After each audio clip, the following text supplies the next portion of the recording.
Aya ni arimi a mbembe kuma Orega Jinabo rũgongo rwa kaunti ya Narok makĩrũrũngana gũikia makaya mao igũrũ rĩa gũthata kwa magetha ma mbembe iria mararĩmĩte.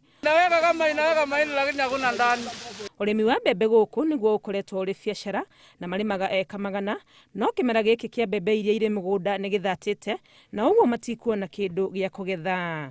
Hiyo miaka yote tumevuna mahindi, lakini mwaka huu wametupea hasara. Kwanza sisi hatujui sisi watoto watakula nini. Hapa ndio mahindi tegemeo letu katika eneo hili.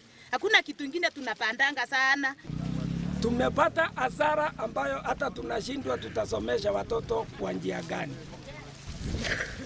Mazao ile tunapandanga ni mahindi na hiyo ndio tegemeo letu katika nchi ya Orega Jinabo. So tunaomba serikali yetu ya Kenya watuangalie sana. Katika eneo hili tumepanda zaidi ya eka 800 katika eneo hili. Zaidi ya eka 800 ambayo tumepata hasara ambayo mavuno yake ni hii. Mathĩna ta maya marĩa makoretwo makĩgũmĩra arĩmi nĩ mamacũngĩrĩirie kũrugũrio kwa mũbango ũretwo CRAFT ũrĩa wekĩrĩire ũhoro wa gũthomithia arĩmi ũrĩa mangĩng'ethanĩra na ũgarũrũku wa rĩera mabũrũri-inĩ ma Kenya, Uganda na Tanzania. And found that climate is impacting agricultural productivity in East Africa. And with that impact on agricultural productivity, agribusinesses are affected. And therefore, an idea was brought in to bring a way of making agribusinesses as resilient as possible. We normally have long rains and short rains at their time. But unfortunately, things are changing.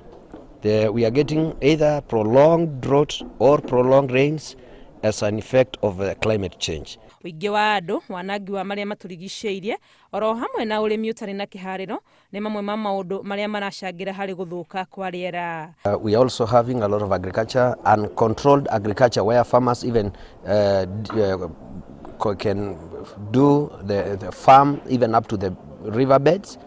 Letuati athiĩte na mbere kuga atĩ marĩ ta nyitĩte kaunti-inĩ ya Narok nĩ megũcokania ndundu nĩguo mone ũrĩa mangĩteithania na arĩmi gwĩtiria hathara ĩrĩa ĩngiumana na ũgarũrũku wa rĩera.